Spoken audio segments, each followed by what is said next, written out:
अस्सलामुअलैकुम वरहमतुल्लाहि वबरकातुहू। इस वीडियो में आप सीखेंगे एक्सरसाइज 1.3 के लास्ट के जो 5 क्वेश्चन यानी रिमेनिंग क्वेश्चन जो लास्ट के बचे थे उसको हम आज इस वीडियो में कवर करेंगे। प्रीवियस वीडियो में हमने 1 से लेकर 5 तक सोल्व किए थे और आज इंशाल्लाह हम कोशिश करेंगे 5 से लेकर 10 तक बेहतरीन अंदाज में एक अच्छे वे में मैं आपको समझाने की कोशिश करूँगा। आपने फुल कंसंट्रेशन, एक्टिवनेस और इंटरेस्ट के साथ चीज़ों को सुननी है। जो पिछला वीडियो था उसमें हमने 1 से लेकर 5 तक सॉल्व किए थे, वो भी एक बेहतरीन अंदाज में हमने सॉल्व किया था। अगर आपने उस वीडियो को नहीं देखा है तो सबसे पहले आप उस कॉन्सेप्ट को, जो 1 से लेकर 5 ईजी सवाल थे, ये कोई मुश्किल नहीं था, इंपॉर्टेंट है लेकिन ईजी थे, आपने उस सवालों को अच्छी तरह उनको सॉल्व करनी है, ठीक है ना। तो आज की वीडियो में आप सीखेंगे लास्ट के 5 पार्ट बहुत ही अच्छे अंदाज में, एक बढ़िया अंदाज में सीखेंगे। तो फुल कंसंट्रेशन आपकी ज़रूरी है, एक अच्छे मतलब एक्टिवनेस और इंटरेस्ट के साथ आपने सुननी है बातों को, ठीक है ना। तो देखो यार, सबसे पहले हम देखते हैं क्वेश्चन नंबर 6 हमें क्या पूछ रहा है, क्या हमें इसमें सॉल्व करवाने के लिए कह रहे हैं। बहुत ही ईजी सवाल है, ये सारे सवाल लगभग इस 1.3 के अंदर जितने भी सवाल है ना, वो बहुत ही ईजी सवाल है। आपने मतलब थोड़ा सा ध्यान से, थोड़ा सा मतलब आपने एक्टिवनेस के साथ देखे तो आपको मुकम्मल ईजीली समझ में आ जाएंगे, कोई मसला नहीं है, ठीक है ना। तो देखो यार, कह रहे हैं कि for a class party the students council purchase 42 balloons. कह रहे हैं कि एक क्लास पार्टी, जिस तरह आपकी क्लास में भी, आपके स्कूल में भी क्लास पार्टी होती होगी ना, कोई फेयरवेल पार्टी हो गया या किसी टीचर को पार्टी दे रहे हैं, या मतलब इस तरह आप डिफरेंट ओकेजन पर आप मुख्तलिफ पार्टियाँ देते हैं। यहाँ पर भी एक क्लास में क्या हो रही है, पार्टी हो रही है। स्टूडेंट्स क्या करते हैं, स्टूडेंट की काउंसिल यानी कुछ स्टूडेंट्स की कलेक्शन, काउंसिल बोलते हैं यहाँ क्या है, यानी एक ग्रुप आप कह सकते हैं, ठीक है ना। स्टूडेंट्स के ग्रुप क्या करती है, परचेज खरीदते हैं वो लोग कि कितने मतलब 42 बैलून। जाहिर बात, एक पार्टी उसको सजाने के लिए क्या होते हैं, मुख्तलिफ फ्लावर्स का लाते हैं, बैलून्स लाते हैं मुख्तलिफ किस्म के, ठीक है ना, डिफरेंट कलर्स के ना। तो 42 उन्होंने नंबर ऑफ़ बैलून्स कितने खरीदे हैं, 42 बैलून्स खरीदे हैं, ठीक है ना, यानी गुब्बारे खरीदे हैं, आप ऐसे समझ लीजिएगा। एट RS 1.85 ईच, यानी ईच का मतलब हर बैलून की कीमत कितनी है, 1.85 यानी रुपीज़, यानी उन्होंने 42 बैलून खरीदे हैं और एक बैलून की कीमत कितनी है, 1.85 ईच, यानी पूरे टोटल बैलून की कीमत आपको नहीं है। आज का उन्होंने इन पूरे जो स्टूडेंट की काउंसिल है ना, ग्रुप स्टूडेंट्स ने 42 बैलून्स इन्होंने क्या क्या ख़रीदा है, उनमें से एक बैलून की कीमत 1.85 है।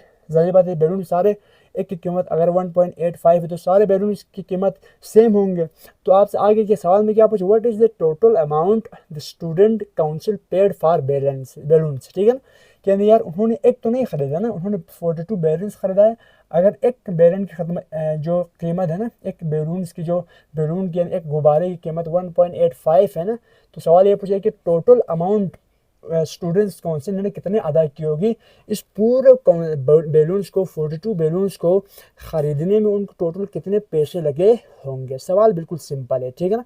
दिया कि उन्होंने 42 बैलून्स ख़रीदा है, एक बैलून की कीमत 1.85 है, कहा यह है कि 42 बैलून, पूरे 42 बैलून की कीमत कितनी होगी। बहुत सिंपल, ठीक है ना।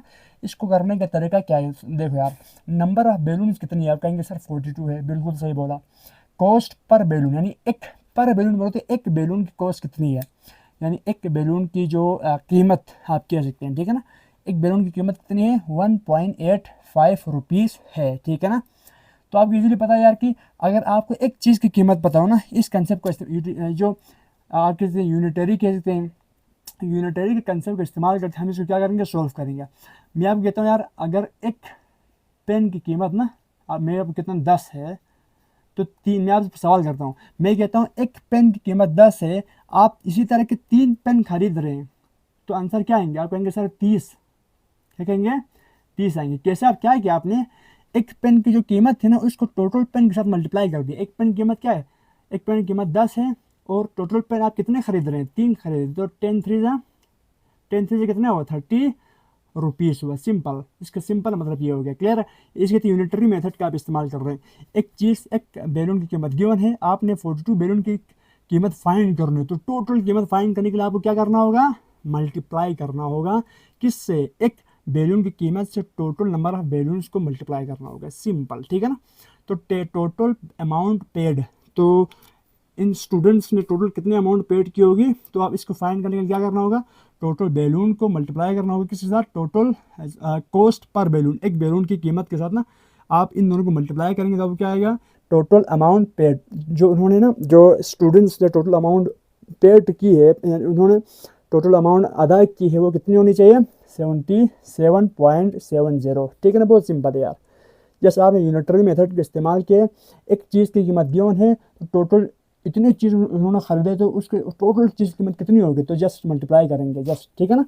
तो टोटल अमाउंट पेड 77.70 आ गया, तो हम लास्ट में लिखेंगे यार, there for the students council paid Rs 77.70 for the balance, यानी इन्होंने इन स्टूडेंट्स ने जो 42 बैलेंस खरीदे थे उन्होंने कितने टोटल 42 बैलून्स की कीमत कितने पे कर दिए, 77.70। बहुत ईजी हो गया। ठीक है सर, ये सवाल तो मतलब काफ़ी इजी सा था, हमने कर लिया। अब हम थोड़ा सा मूव करते हैं। अगर आपको बातें समझ में नहीं आई तो प्लीज़ वीडियो को पॉज करके पीछे कर करके दोबारा रिवाइंड करके सुनो, अब क्लियर हो जाएंगे। ठीक है ना बच्चे, चलिए सर बढ़िया है, मूव करिएगा। अच्छा देखो यार, क्वेश्चन नंबर 6 क्या पूछ रहा है, सुनो ये भी अच्छा सवाल है, अच्छे सवाल की कैटेगरी में आता है, इजी सवाल यार, कोई मुश्किल सवाल नहीं है। ठीक है ना। अ ग्रुप ऑफ फ्रेंड्स, एक मतलब दोस्तों का एक ग्रुप है, यानी मजमुआ है, कुछ दोस्त, कुछ लोग आपस, कुछ फ्रेंड्स यानी कुछ बंदे आपस में बैठे हैं एक साथ, तो लगभग किसी दोस्तों का एक मजमुआ है, मेड वो बना रहे हैं 5 यार्ड लॉन्ग, 5 गज लंबा। ठीक है ना, 5 गज लंबा क्या कर रहे हैं, एक चीज़ बना रहे हैं। क्या चीज़ बना रहे हैं, लॉन्ग 5 गज लॉन्ग, लॉन्ग यहाँ पर एक दफ़ा लिखा है, तो 5 गज क्या बना रहे हैं, 5 यार्ड यानी 5 गज की एक लॉन्ग रेक्टेंगुलर बैनर बना रहे हैं, बिल्कुल एक बड़ा बैनर बना रहा है। आप कह सकते हैं यार कुछ दोस्त आपस में मतलब मिल बैठ के क्या बना रहे हैं, एक रेक्टेंगुलर बैनर बना रहे हैं, इसकी लंबाई कितनी है, 4 यार्ड लॉन्ग। उस बैनर की जो लंबाई है ना, रेक्टेंगुलर बैनर आपको पता होना चाहिए क्या है, रेक्टेंगुलर बैनर है। उस रेक्टेंगुलर बैनर की जो लंबाई है वो कितनी है, 4 यार्ड यानी 4 गज है, सिंपल। ठीक है ना। बैनर बोलते आप कह सकते हैं यार, क्या आपने देखा होगा दुकानों के ऊपर ना जो एक रेक्टेंगुलर शेप में एक बड़ा सा एक बैनर लगा होता है। ठीक है ना, इश्तिहार मतलब वो अपने दुकान का नाम लिखते हैं, इधर ये मिलते हैं, क्या करना, एक एडवर्टाइजमेंट के लिए वो एक बैनर बनाते हैं, इसको कहते हैं बैनर, जैसे सिंपल बात है। ठीक है ना, ये इसके वो एक बैनर बना रहे हैं। ठीक है ना, जो कि इसकी लेंथ है 4 यार्ड, एक इसको ध्यान रखनी है। आगे थोड़ा मूव करते तो दे पेड Rs 3.75, वो क्या कर रही है, 3.75 पे कर रही है पर यार्ड, हर गज के ऊपर, हर गज के ऊपर ना। अब जैसे मतलब टोटल इस रेक्टेंगुलर बैनर की जो लेंथ है वो 4 यार्ड की है, वो 1 यार्ड यानी पर यार्ड बोलते 1 यार्ड की कीमत कितने अदा कर रहे हैं, 3.5 रुपीज़, 3.5 रुपीज़ अदा कर रहे हैं फॉर द फैब्रिक, यानी फैब्रिक के लिए। फैब्रिक बोलते आप कह सकते हैं कपड़े, जो कि इस बैनर के ऊपर आप जाहिर बात एक पट्टी या कपड़े लगाएंगे ना, उसके कहते हैं फैब्रिक कहते हैं। ठीक है ना, फैब्रिक आप लेदर टाइप के कपड़ा होता है, सिंपल आप इसको समझ लीजिएगा। ठीक है ना, आप रेशमी कपड़ा ये भी कह सकते हैं, या लेदर टाइप के कपड़ा है उसे हम फैब्रिक कह सकते हैं, सिंपल। ठीक है ना, तो यानी इस फैब्रिक ना, जो इस कपड़े के ना जो एक यार्ड यानी यहाँ पर तो 4 यार्ड चाहिए आपको, लंबाई तो 4 यार्ड की है, जो तो यहाँ पर आपको देखो यार 1 यार्ड के ना यानी पर यार्ड आपको कितने रुपए अदा करना पड़ रहे हैं इन स्टूडेंट्स, इन फ्रेंड्स को, 3.75 यानी रुपीज़ पर यार्ड यानी पर गज, वो 1 गज के लिए वो इतना मतलब क्या करें, अदा कर रहे हैं, पैसे दे रहे हैं इस फैब्रिक को, इस कपड़े को, मतलब इस एक कपड़ा खरीद रहे हैं इस बैनर को लगाने के लिए ना, और उस कपड़े की जो 1 गज को वो इतना रुपए दे रहे हैं, सिंपल। ठीक है ना, जिस तरह ऊपर भी कहा था ना, एक जो बैलून है वो इसके इतने हैं ना, यहाँ पर कहा है कि 1 गज की जो 1 गज कपड़े की कीमत इन्होंने क्या करा, 3.75 रुपये अदा किया। ठीक है ना, and Rs 9 for the firm to go around the banner. अब मतलब उसको इस जो उन्होंने कपड़े खरीदे थे ना, उसको इस रेक्टेंगुलर बैनर के गिर्द यानी इस अराउंड दी बैनर, इस बैनर की लगाने में उन्हें टोटल कितना लगा, 9 रुपीज़ लेना।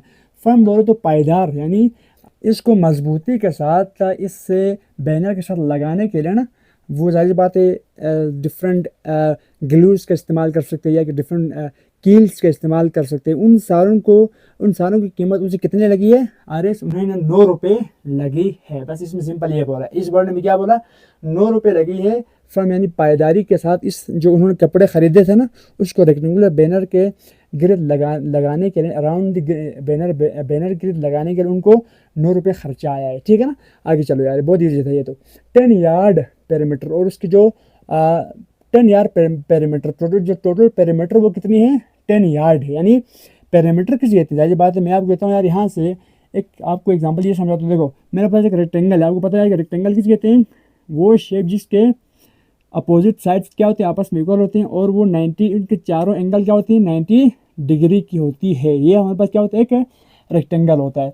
तो इसी तरह एक बैनर है, लगभग आप इमेजिन करिए एक बैनर है, उन्होंने कपड़े खरीदे हैं और इसके ऊपर लगाने के लिए बात, इसके बॉर्डर्स तो ये है अराउंड, यानी इसके यहाँ पर एक पट्टी होगा, यहाँ पर एक पट्टी होगा, इधर एक लगाएंगे, इस कपड़े को ना यहाँ पर लगा के कील लगाना है, इधर भी कील लगाना है, इधर भी कील और इधर भी कील लगाना है, सिंपल। ठीक है ना, इसके लिए उन्होंने 9 रुपये खर्चा आया था। आप कह रहे हैं कि इसका जो पेरीमीटर किस कहते हैं, the outer side of any shape, यानी the boundary of any shape, the length of boundary of any shape, किसी शेप की ना बाउंड्री की लेंथ हम क्या कहेंगे, सिंपल में हम कहेंगे पेरीमीटर। पेरीमीटर किस कहते हैं, पेरीमीटर कहते हैं, देखो यार, किसी भी शेप की ना बाउंड्री की लेंथ, यानी the length of boundary of any shape, किसी भी शेप की ना बाउंड्री की लेंथ क्या कहते हैं, पेरीमीटर कहते हैं, सिंपल। ठीक है ना, तो यहाँ पर मेरे पास एक रेक्टेंगल है ना, तो इस रेक्टेंगल की जो बाहरी जो लगभग बाउंड्री है, तो इसकी बाउंड्री तो ये है, ये इधर से इधर, इधर से इधर और इधर से इधर, इसकी जो लंबाई वो कितनी है, 10 गज की है, यानी 10 यार्ड की है। 10 यार्ड इस रेक्टेंगल की क्या है, पेरीमीटर। बिल्कुल एकदम आराम से हर पॉइंट को मैं आपको समझा रहा हूँ, सवाल समझ में आए तो बाकी अंदर का जो सॉल्यूशन तो इजी होगा। ठीक है ना, what was the width of banner, बहुत सिंपल हो गया। क्या चीज़ दिया है क्या है, आपको लेंथ दिया है 4 यार्ड, और आपसे कहा यार कि 1 यार्ड ऑफ फैब्रिक की कीमत है 3.75 और 9 रुपये एक्स्ट्रा लगी है उनको, इसको मतलब अराउंड बैनर लगाने के लिए 9 रुपये उनको मतलब खर्चा आया है। लास्ट में कहा है 10 यार्ड इसके पेरीमीटर है। पेरीमीटर को बोलो तो इस रेक्टेंगल की बाउंड्री की जो लेंथ है ना, आउटर यानी मतलब साइड्स की, ठीक है ना, साइड्स की जो लेंथ है, सारे साइड्स के लेंथ को प्लस करने आपको क्या मिलेगा, पेरीमीटर मिलेगा। ठीक है ना, सिंपल। तो ये मेरे पास पेरीमीटर गिवन, आपसे कहा है कि इसके विड्थ फाइंड करना है, ये भी गिवन है, सारे पेरीमीटर भी गिवन है, वो डिफाइन करने, बहुत ही सिंपल। ये लगभग 6, 7, 8 क्लास के सवालात है, जैसे आपको वर्ड प्रॉब्लम के फॉर्म में दिया। ठीक है ना, इसको सॉल्व करते हैं। देखो लेंथ ऑफ बैनर है L, इसको मैंने लेट कर दिया, जैसे हमने कुछ भी नहीं किया, लेंथ ऑफ बैनर को मैंने L लेट कर लिया, विड्थ ऑफ बैनर को मैंने विड्थ लेट कर लिया, सिंपल यार। ठीक है ना, देखो गिवन मेरे पास क्या है, सर कहेंगे सर गिवन लेंथ मेरे पास है 4 यार्ड, बिल्कुल है यार, 4 यार्ड इसकी लेंथ है। पेरीमीटर है मेरे पास 10 यार्ड, इस मतलब जो रेक्टेंगल की ना जो बाउंड्री के लेंथ कितना गिवन है, सारी बाउंड्री का सम कर दिया यार, पेरीमीटर आता है, इसमें कोई कंफ्यूज वाली बात नहीं है। ठीक है ना, पेरीमीटर कितनी है, 10 यार्ड्स आ गया, simple sir. Cost of fabric बोलो तो कपड़े की कीमत जो उन्होंने इस बैनर के लगाने के लिए कितना लाया था, 3.75 लाया था। ठीक है ना, तो आपसे बोला कि what was the width of banner की विड्थ, टोटल विड्थ कितनी होगी, बहुत ईजी हो गया। ठीक है ना, तो सिंपल यार, मैं एक काम करता हूँ, यहाँ पर पेरीमीटर ऑफ रेक्टेंगल, इसमें 9 का कोई रोल नहीं है, इस्तेमाल नहीं करनी है। ठीक है ना, जस्ट आपको क्या फाइंड करनी है, विड्थ फाइंड करनी है, लंबाई जिस साइड की ज़्यादा उसको कहते हैं लेंथ, और लंबाई जिस साइड की कम उसको कहते हैं विड्थ, सिंपल है। ठीक है ना, तो इसमें जाहिर बात आपको लेंथ दिया है, विड्थ फाइंड करने के लिए यहाँ पर कहा हुआ है। ठीक है ना, तो पेरीमीटर ऑफ रेक्टेंगल का फार्मूला आपने इस्तेमाल करना है, क्योंकि आपको पेरीमीटर गिवन है यार, इसमें पेरीमीटर गिवन है, लेंथ गिवन है, 2 चीज़ गिवन है, तो तीसरा आप विड्थ डायरेक्टली फाइंड कर सकते हैं, किसके थ्रू, पेरीमीटर ऑफ रेक्टेंगल के फार्मूले के थ्रू, सिंपल हो गया। ठीक है, सो पेरीमीटर ऑफ रेक्टेंगल के जो फार्मूला है वो क्या है, 2 इंटू लेंथ प्लस विड्थ। ठीक है ना, तो पेरीमीटर ऑफ रेक्टेंगल कितनी वैल्यू पता है आपको यार, 10 यार्ड है, 10 यार्ड यानी 10 गज हो गया। इसके बाद आपको 2, तो फार्मूले का 2 है। ठीक है ना, ये rectangle perimeter of rectangle formula क्या है, 2 फार्मूला ये फिक्स क्या है, this is fix formula for the perimeter of any rectangle. ठीक है ना, 2 इंटू लेंथ प्लस विड्थ, तो मेरे पास 2 इधर ही रहा, लेंथ की वैल्यू है आपके पास 4 और विड्थ कितनी है, डबल, मतलब अपनी विड्थ तो हमने सिंपल फाइंड करनी है। तो देखो यार, ये 2 इधर मल्टीप्लाई हो रहा है, दूसरी साइड शिफ्ट करके क्या हुआ, डिवाइड, तो 2 1 2 हुआ और 2 5 10 हो गया, क्लियर है। अच्छा, तो 4 + 5 सिंपल इधर आया, बिल्कुल सर यहाँ पर तक कोई मसला नहीं है। अब देखो यहाँ पर 5 सीधा नीचे आया, इस 4 को इधर शिफ्ट किया तो क्या हुआ, -4 हुआ, ये W इधर ही है। अब 5 में से 4 कम किया तो कितना हुआ, 1, तो W मेरे पास कितना आया, 1 यार्ड आ चुका है। यानी इसका वर्ड है 1 यार्ड, लेंथ कितना था, 4 यार्ड। सिंपल, बहुत ही इजी सवाल था। इसके सिंपल मतलब ना इस 9 का, इस 3.75 का इसके सॉल्यूशन से कोई लेना देना ही नहीं है। बस कुछ भी नहीं पूछा यार, इसकी मतलब इसके मतलब 9 रुपये एक्स्ट्रा खर्च हो गया, इसकी एक मतलब जो फेब्राइक की जो एक मतलब यार्ड है ना, पर यार्ड जो फेब्राइक एक गज की जो उन्होंने कपड़े जितने भी उन्होंने कपड़े खरीदे थे ना, उसके एक गज की कीमत 3.75 थी। इन दोनों का सवाल सॉल्यूशन के अंदर कोई यूज़ नहीं है, बस आपको एक्स्ट्रा कंफ्यूज करने के लिए, बस मतलब वैसे ही जस्ट कंफ्यूजन के लिए आपको ये सवाल के अंदर इंक्लूड है। सॉल्यूशन के अंदर जैसे आपको ये लेंथ पता होनी चाहिए, ये आपको क्या सकते हैं पैरामीटर पता हो, और क्या फाइंड करना है ये पता हो बस। अगर इधर कुछ फाइंड करने के लिए कहा तो आपने डायरेक्ट फाइंड करनी है, यहाँ पर ऐसा कुछ सीन नहीं है। आपको जस्ट यहाँ पर क्या क्या वर्ड फाइंड करना है, जस्ट वर्ड फाइंड है, सिंपल करेंगे यार। लेंथ गिवन है, पैरामीटर गिवन है, तो फार्मूले के अंदर पुट किया तो वर्ड आपको वर्ड यानी इस रेक्टेंगल का वर्ड आपको इजीली मिल गया। तो लास्ट में हम कहेंगे यार देयरफॉर, इसलिए the width of banner is 1 yard. जो बैनर की जो विड्थ है वो चौड़ाई लगभग क्या है, लंबाई नहीं है, लंबाई 4 थी, चौड़ाई मेरे पास कितने आ चुके हैं, 1 यार्ड। एक रेक्टेंगल के अंदर लंबाई हमेशा बड़ी होती है, इसकी लेंथ बड़ी होती है, और चौड़ाई की जो लेंथ है ना वो क्या होती है, कम होती है। सिंपल याद रखनी है, क्लियर हुआ। तो उम्मीद करता हूँ ये 6 और 7 आपको अच्छी तरह समझ में आया होगा। इजी सा सवाल था यार, बस इसमें कंफ्यूजन क्रिएट करने के लिए 3.75 पर yard for the fabric and R is 9 for the from to go around the banner, just to confuse you, आपको कंफ्यूज करने के उन्होंने ये दिया था। सिंपल सा फंडा देखो, वर्ड फाइंड करनी है, फार्मूला इस्तेमाल किया, कौन सा, पैरामीटर वाली, आंसर आ गया। अब देखिएगा क्वेश्चन नंबर 8, एक शानदार एक क्वेश्चन है, बढ़िया क्वेश्चन है, तो इसको भी थोड़ा देखते हैं यार। देखो मतलब इजी क्वेश्चन है, कोई मुश्किल क्वेश्चन नहीं है, ठीक है ना। तो देखो यार, a shoe factory has an asset of आप किसी 20 lakh of which 3/5 is capital and rest is debt. Find amount of capital and debt asset equal है capital plus debt के। जस्ट रीड कर दिया, इजी है। देखो आपको एक कुछ परसेंट समझ में आया होगा। देखो कह रहे हैं कि एक शू की फैक्ट्री है, मतलब शू की फैक्ट्री बोलो तो क्या है, मतलब जो जूतों की एक बड़ी फैक्ट्री है, कारखाने कह सकते हैं। एक शू फैक्ट्री हैज़ एन एसेट, उसके पास जो टोटल असासे, एसेट किसी असासे यानी जो उस टोटल जो फैक्ट्री के पास इतने असासे हैं, उतने इसके पास लगभग समझो पैसे है जमा हैं, ठीक है ना। 20 लाख, टोटल कितनी है, 20 लाख। यानी आपको पता है लाख के लिए 1 2 3 4 5 6 जीरो है ना, तो लगभग यहाँ 5 तक हो गया लाख, तो यहाँ पर 2 जीरो 20 लाख। यानी टोटल इसके जो असासे हैं, उस फैक्ट्री के असासे कितनी हैं, 20 लाख रुपए असासे हैं। सिंपल का, ठीक है, एक चीज़ क्लियर हो गया। टोटल एसेट्स कितने हैं, 20 लाख। ओके सर, ठीक है, मूव करें आगे। क्या करें, ऑफ विच, जिसमें से इस 20 लाख में से ना 3/5 यानी 3/5 हिस्सा, 3 में से 5 में से 3 हिस्सा, यानी इतना रेशो में ना, इतना रेशो क्या इस कैपिटल, क्या कैपिटल पर होती है, इसकी अपनी असासा यानी इसके फ़ायदा है। यानी फैक्ट्री के अपनी इस 20 लाख में से ना 3/5 यानी इतना रेशो, 3/5 इस 20 लाख में से इतना रेशो क्या है, कैपिटल है। कैपिटल बोलो तो आप कह सकते हैं इस फैक्ट्री का अपना ही है, अपना ही क्या है, पैसा है, ठीक है ना। यानी 20 लाख में से ना 3/5 हिस्सा, यानी 3/5 हिस्सा क्या है, अपनी इस फैक्ट्री का अपने सरमाया, अपना ही पैसा है, ठीक है। सिंपल सी बात हो गई। एंड जाहिर बात है 20 लाख में इतना हिस्सा अपने सरमाया है, तो बाकी किसका है, बाकी एंड रेस्ट इस डेप्ट, बाकी जो बचा वो क्या है, डेप्ट है, कर्ज है। यानी वो जो 20 लाख में से इतना परसेंट में, इतना हिस्सा ना, इतना मतलब फ्रैक्शन में, इतना रेशो में अपना सरमाया है, बाकी जो बचा है वो दूसरों से लोन लिया होगा, दूसरों से उधार लिए होंगे, मतलब दूसरों से मतलब पैसे उन्होंने मांग के लिया होगा, किसी से कर्ज लिया होगा, बैंक से लिया होगा, लोन लिया होगा, उसका क्या डेप्ट यानी कर्ज, यानी दूसरों को देना है। इस टोटल अमाउंट में 3/5 हिस्सा इस फैक्ट्री खुद अपना है, और बाकी जो रेस्ट, यानी रेस्ट इस मतलब के मतलब इसका मतलब क्या है, एंड रेस्ट इसका मतलब कि बाकी जो बचा, रिस्क इसका मतलब क्या है, बाकी जो बचा है वो क्या है, डेप्ट यानी कर्ज है, यानी दूसरों को देना है, कर्ज यानी उधार आप कह सकते हैं, ठीक है ना।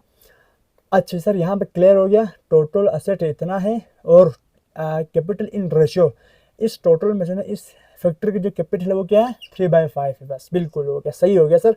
फाइंड क्या करनी है, find amount of capital and डेप्ट।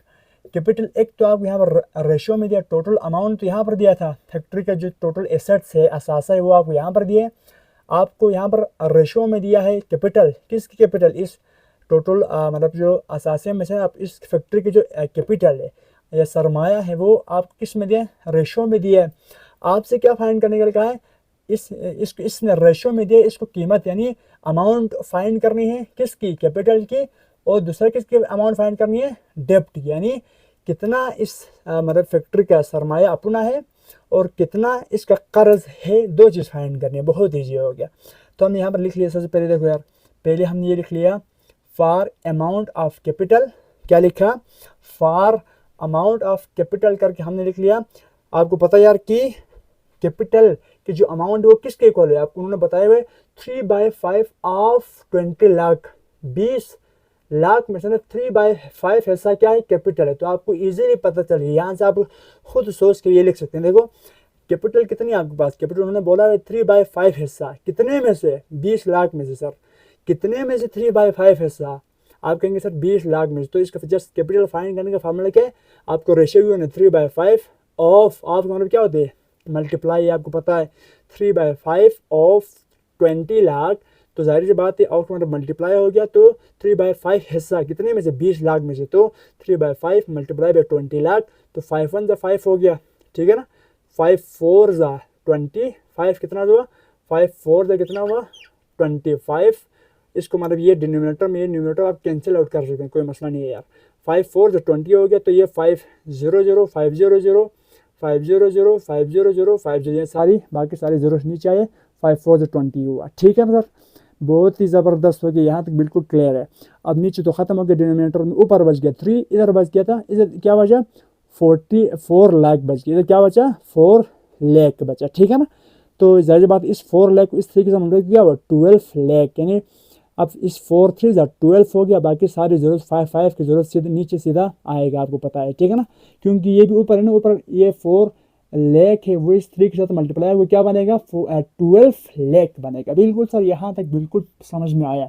तो इसके सिंपल मतलब अगर टोटल 20 लाख में से ना 3/5 हिस्सा कैपिटल है, तो इसमें कितना अमाउंट कैपिटल था, 12 लाख रुपए इन फैक्ट्री वाले अपने खुद का सरमाया है, सिंपल, ठीक है ना, अपने खुद का सरमाया, इस फैक्ट्री वालों के अपने खुद के एसेड जो असासा है, अपना खुद का सरमाया है, कैपिटल है, वो कितनी थी 12 लाख, ठीक है सर। अब देखिएगा फॉर अमाउंट ऑफ डेप्ट, यानी जो कर्ज है जाहिर बात है, जो इसमें से 12 लाख तो इन फैक्ट्री वालों का अपना कैपिटल हुआ, लेकिन इस जाहिर बात आप एक चीज़ आप नोटिस कर रहे होंगे, 12 लाख टोटल इसके पास अमाउंट कितनी है, एसेट यानी इस फैक्ट्री की एसेट कितनी है 20 लाख है, 20 लाख में से 12 लाख उनका अपना कैपिटल हो गया, तो कितने लाख बचे, आप कहेंगे सर 8 लाख बचे, वो 8 लाख क्या होंगे, डेप्ट यानी कर्ज होंगे, जो उन्होंने लोन लिया होगा, किसी भी बैंक से लिया होगा, किसी बंदे से लिया होगा, उनका लोन होगा 8 लाख रुपए, ठीक है। तो इसको फाइंड कैसे करेंगे, तो जाहिर बात है अब 12 लाख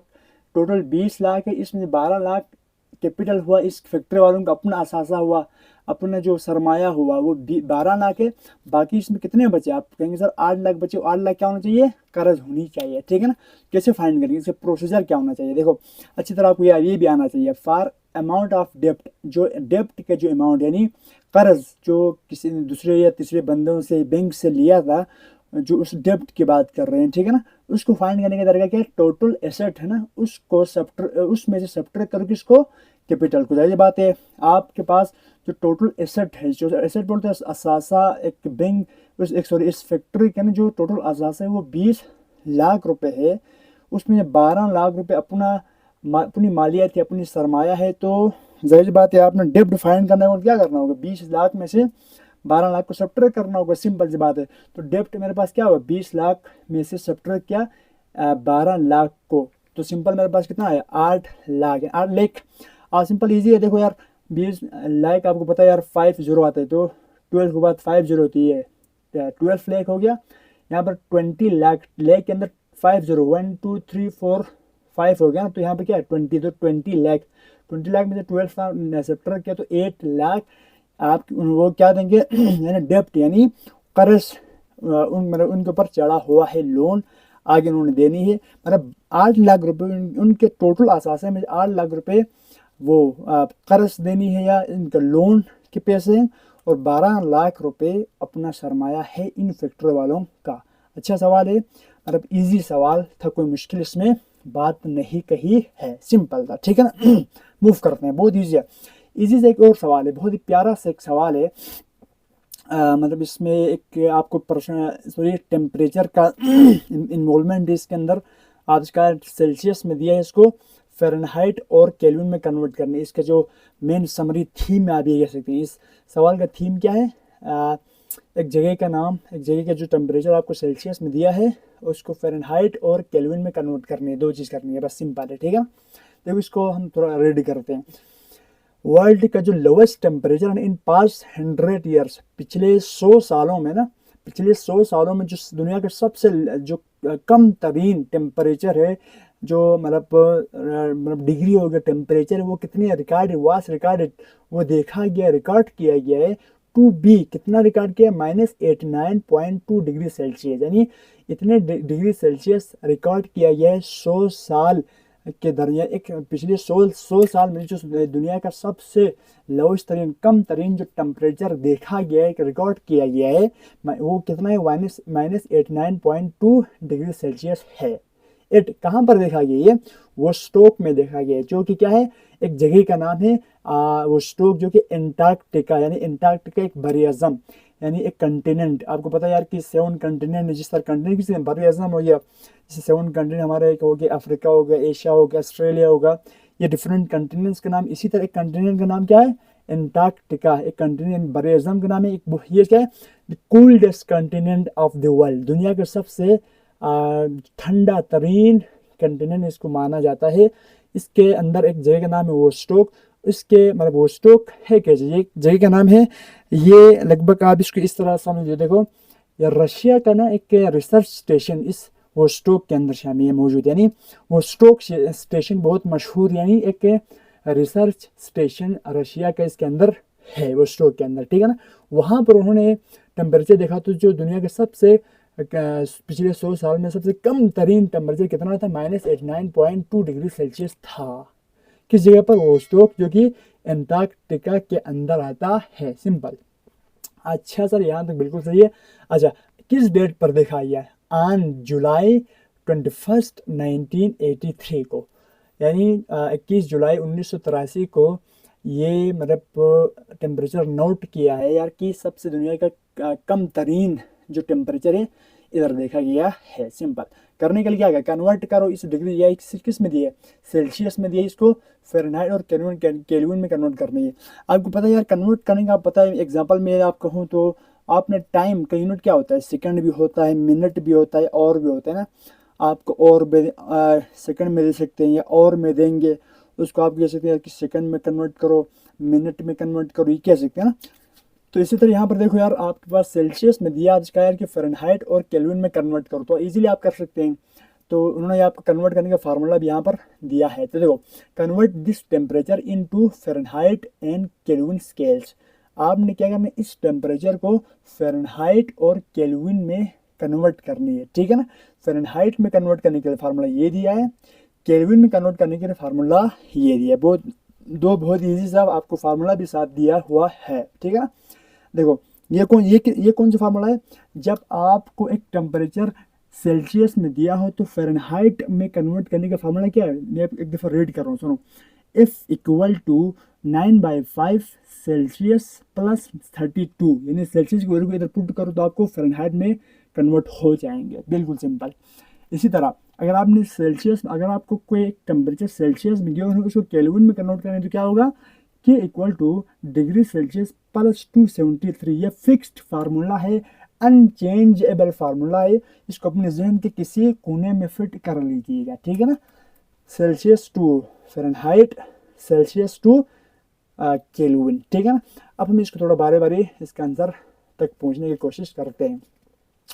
जैसे आपको ये फाइंड करने के लिए कहा है कि इस जगह पर ना इस वो स्टॉक अंटार्कटिका के अंदर जो सबसे लोवेस्ट तरीन जो डिग्री उन्होंने टेम्परेचर उन्होंने नोट किया है, रिकॉर्ड किया है, वो -89.2 डिग्री सेल्सियस में है। इस जगह पर फ़ारेनहाइट में कितना होना चाहिए, इस जगह पर केल्विन में कितना होना चाहिए, ये फाइंड करने का तरीका है, सिंपल, ठीक है ना। तो देखो यार, टेम्परेचर इन सेल्सियस में टेम्परेचर यानी डिग्री सेल्सियस में टेम्परेचर जो है कितना है, -89.2 डिग्री सेल्सियस, ख़त्म, ठीक है ना। मतलब ये आपको गिवन है, सिंपल। इसमें ये जो डेट हो गया, ये जो जगह का नाम, ये एक्स्ट्रा आपको दिया है समझ में आने के लिए सवाल। बाकी इसका रोल सॉल्यूशन के अंदर इतना ज़्यादा नहीं है, मतलब है ही नहीं इतना ज़्यादा, क्या बात है, बिल्कुल रोल इस्तेमाल। इसका मतलब ये वोस्टोक अंटार्कटिका हो गया, जिस डेट हो गया, ये सारे कुछ 100 ईयर हो गए, इनका कोई रोला इस सवाल के अंदर नहीं है, कुछ भी नहीं है। जस्ट सवाल एक चीज़ की इसके अंदर यूज आ रही है, वो जस्ट सेल्सियस और इसका टेम्परेचर इस्तेमाल करना है, इस टेम्परेचर को जस्ट केल्विन में और फ़ारेनहाइट में कन्वर्ट करना है, सिंपल, ठीक है ना। बाकी अदर्स आपको जस्ट सवाल समझने के लिए आपको कंफ्यूज करने के लिए भी आपको दे सकते हैं, ठीक है ना। आगे चले यार, तो आपको सेल्सियस गिवन है, टेम्परेचर आपको टेम्परेचर किस में गिवन है, सेल्सियस में, -89.2 डिग्री सेल्सियस है। तो सबसे पहले हम फ़ारेनहाइट में कन्वर्ट करते हैं। देखो फ़ारेनहाइट किसकी इक्वल है, 9/5 जो सेल्सियस के ऊपर आप ज़्यादा बात है, देखो इस फॉर्मूले के अंदर पुट करनी है, यानी जहाँ जहाँ सेल्सियस है वहाँ पर आपने सी यानी सी की जगह पर क्या पुट करनी है, इसकी वैल्यू को पुट करनी है। तो F = 9/5 इधर ही है, इसकी जगह पर वैल्यू पुट किया -89.2, ये है ना, पुट कर दिया, +32 इधर ही है। तो सबसे पहले मैंने क्या कहते हैं, ज़्यादा बात है ये और ये क्या बोले मल्टीप्लाई, और तो 9 को 89 से मल्टीप्लाई किया तो इतना हुआ -802.8 डिवाइड बाई 5 इधर ही है, 32 भी इधर फोटोकॉपी होके आ गया, ठीक है ना।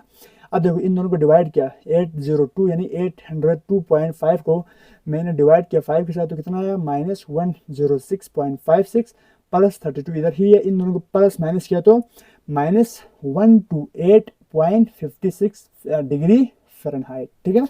यानी फ़ारेनहाइट में आपको मिल चुका है, सेल्सियस में था, फ़ारेनहाइट मिल चुका है। सिंपल मतलब क्या है, इस जगह पर वो स्टॉक अंटार्कटिका की जगह पर जो सबसे लोवेस्ट तरीन जो डिग्री था वो फ़ारेनहाइट में कितना था, -128.56 डिग्री फ़ारेनहाइट था, सिंपल, ठीक है। मूव करते हैं यार, इसको केल्विन में भी कन्वर्ट करके हम इसको भी चेक करते हैं यार कि कितना इसके अंदर केल्विन कितना आ रहे हैं इस जगह पर, ठीक है। तो सिंपल है, अगेन केल्विन का फार्मूला तो बहुत ईजी है, इससे भी ईजी है। तो K = डिग्री सेल्सियस के आपको वैल्यू की मैंने पुट किया -89.2 + 273 केल्विन कर दिया, ठीक है। केल्विन में हमने कन्वर्ट किया तो लास्ट में हम K ही लिखेंगे, ठीक है।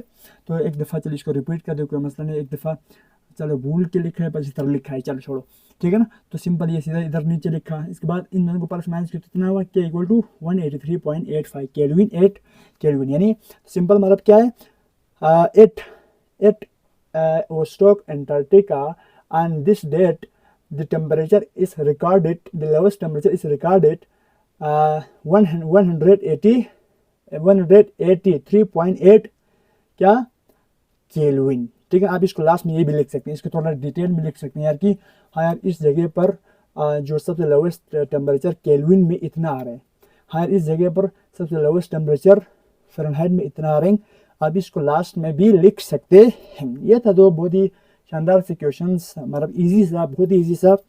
मुझे उम्मीद है आपको ये जो सवालात है आपके जहन के किसी कोने में फिट हो गए होंगे। अब देखिएगा क्वेश्चन नंबर लास्ट, यानी क्वेश्चन नंबर 10 हमारा इस एक्सरसाइज का लास्ट क्वेश्चन, एक बढ़िया क्वेश्चन है, मतलब अच्छा सवाल के अंदर ये शुमार होता है, ठीक है ना। रेशियो से रिलेटेड एक सवाल है, बढ़िया अंदाज में सुनना है, एक अच्छे अंदाज में मैं समझाने की कोशिश करूंगा, ठीक है बच्चे। तो सुनो यार, कहते हैं कि क्वेश्चन नंबर 10 कहते हैं कि a company was penalised by the government act for low quality production. कह रहे हैं कि एक कंपनी को क्या हुआ है, सज़ा दी गई है, ठीक है ना, जुर्माना लगाया गया है या सज़ा दी गई है, मतलब किस वजह से, बाय द गवर्नमेंट, कहाँ किसने दिया, गवर्नमेंट ने, गवर्नमेंट के एक्ट के तहत ना, गवर्नमेंट की एक जाहिर बात एक लॉ होता है, इस कानून के तहत एक जो कंपनी को क्या दी, एक सज़ा दी है, एक आपके जितने उसको जुर्माना लगाया है, फॉर लो क्वालिटी प्रोडक्शन। किस वजह से? क्योंकि वो जो फैक्ट्री जो माल बना रहे थे, कोई भी चीज़ आगे मार्केट में बेच रहे थे, वो लो क्वालिटी की थी, यानी उसको क्वालिटी सही नहीं थी, मतलब ख़राब चीज़ें वो मार्केट में बेच रही थी। इसलिए गवर्नमेंट के एक एक्ट के तहत उन्होंने क्या किया, एक कंपनी को क्या किया, मतलब पेनल्टी दी, सज़ा दिया या जुर्माना दिया। ठीक है ना, इस स्टेटमेंट में ये कहा। जस्ट इसमें कोई मतलब इसमें कोई और मतलब कोई समझ में नहीं आने वाली कोई बात नहीं है। ठीक है ना, आगे चलते हैं। If company has 3 shares holder, company के जो टोटल शेयर होल्डर है, इन्होंने अपनी जो इस कंपनी को अपने शेयर दिया हुए कितने बंदियों ने दिए हुए? 3 बंदियों ने, बंदे ने बंदियों ने दिए हुए। ठीक है ना, एक फराह, मरियम और तहरीम। ये कह रहे हैं कि if company has 3 share holder, company के पास 3 शेयर होल्डर है, यानी उन्होंने अपने शेयर दिए, अपने पैसे मतलब उसके अंदर लगाया हुआ है। पहले का नाम फराह, सेकंड का नाम मरियम और थर्ड तहरीम। कह रहे हैं कि Farah, Mariam and Tehreem investing in the ratios, उन्होंने अपने मतलब उस कंपनी के अंदर कितने अपने मतलब पैसे इन्वेस्ट किए थे, रेशो में दिया है 1, यानी फराह ने 1% दिया है। अब इसको मतलब रेशो में दिया, ठीक है ना, फराह ने 1 दिया है रेशो, और मरियम ने 2 और तहरीम ने 3, यानी इस हिसाब से उन्होंने क्या अपना मतलब जो अमाउंट है, जो पैसे उसके अंदर इतने इन्वेस्ट किए हुए हैं। ठीक है ना, यानी कि फराह, मरियम और तहरीम उन्होंने इन्वेस्ट किया हुआ है, उन्होंने खर्च किया, मतलब उसके अंदर अपना जो पैसे उसके अंदर लगाए हुए, इस कंपनी के अंदर लगाया हुआ है। किस रेशो से? 1:2:3 से। पहले फराह की है रेशो, सेकंड पे मरियम की है, थर्ड पे तहरीम की है रिस्पेक्टिवली है। ठीक है ना, and the amount of penalty, total उनको पेनल्टी यानी सज़ा, जुर्माना कितनी लगी है? 4,56,868.97, यानी 4,56,868.997 उनको पेनल्टी लगी है, यानी सज़ा यानी जुर्माना उसके ऊपर इस कंपनी के ऊपर लगी है। सवाल कुछ यूँ पूछा, देखो सवाल क्या पूछा आपसे, find the amount of penalty. आपने अमाउंट ऑफ पेनल्टी फाइंड करनी है पेड, जो इस बात ये जो पेनल्टी की अमाउंट ये पूरे कंपनी क्या है, ये कंपनी के अंदर 3 शेयर होल्डर है, इन तीनों बंदियों को ही नुकसान हुआ है, तो तीनों को इसकी जुर्माना भराना पड़ेगा। ठीक है ना, तो कह रहे हैं कि find amount of penalty paid by each of share holder, her share holder ना कितना हर शेयर होल्डर कितना मतलब अमाउंट जमा करेंगे, इस पेनल्टी की अमाउंट जमा करेंगे अगर इनका रेशो ये है तो। अब जैसे मतलब रेशियो के हिसाब से अपन जमा करेंगे ना, पहले ने इसके अंदर पहले जो फराह का वो पैसा थोड़ा कम है, क्योंकि इसका 1% है ना, 1 रेशियो है, रेशियो 1 है, तो वो थोड़ा कम पैसे देंगे इस पेनल्टी की, जो जुर्माने के कम पैसे देंगे। सेकंड में 1 ये इस फराह से तो ज़्यादा देंगे क्योंकि इसका 2 है। थर्ड में तहरीम के है ना, सबसे ज़्यादा इसका, तो सबसे ज़्यादा इस बंदी को लगेंगे, मतलब जो जुर्माने इसके ऊपर ना डिवाइड होंगे, इन तीनों के दरमियान में डिवाइड होके ये सारा मिला के आगे गवर्नमेंट को उन्होंने देना होता है। ठीक है ना, तो पूछे क्या है, अमाउंट ऑफ पेनल्टी फाइंड करने पेड बाय ईच, जो हर जो शेयर होल्डर है उन्होंने पेड करने, तो हर शेयर होल्डर कितना अमाउंट पे करेगा, कितना अमाउंट ऑफ पेनल्टी पे करेगा अगर उनका रेशो ऐसा है, तो बहुत ईजी हो गया। ठीक है ना, तो इसको करने का एक प्रोसीजर है, एक फार्मूला है, उस फार्मूले का आप नजर में रखें तो आप बहुत ईजीली ये सवाल आपसे हो जाएगा। ठीक है, तो सुनो यार, देखो टोटल पेनल्टी अमाउंट कितनी है, आप कहेंगे सर 4,56,868.97 टोटल पेनल्टी, यानी तो टोटल उन्हें इतना जुर्माना लगा है। ठीक है सर, अब देखो इन्वेस्टमेंट रेशो, टोटल इन्वेस्टमेंट जो उन्होंने 3 बंदियों ने एक इन्वेस्टमेंट अपना एक शेयर होल्डर मतलब शेयर लगाए हुए थे ना, शेयर होल्डर्स 3 बंदियाँ थी, तो रेशो के फॉर्म में लिखा तो क्या होगा, फराह,